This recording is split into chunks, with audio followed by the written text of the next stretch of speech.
YouTube auto caption feature ఎంత ఘోరంగా ఉంటదంటే కొన్నిసార్లు, నేను పెట్టిన టైటిల్ వచ్చి ఎవరైనా ఇచ్చింది ఇలా వాడాలి అని, అది ఎలా చూపించింది చూడండి యూట్యూబ్‌లో. ఐ యామ్ వర్జిన్ అంట. సో, ఇలా కొన్నిసార్లు మిస్టేక్ అయిపోతుంటుంది.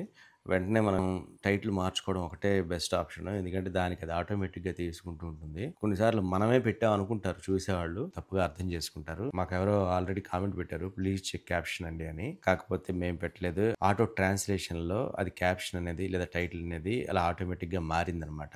సో, చాలా మందికి అలాంటి ప్రాబ్లమ్ అవ్వచ్చు. ఒకసారి మనం పెట్టిన తర్వాత ఆ వీడియో ఎలా కనిపిస్తుందని చూసుకోవడం మంచిదనమాట.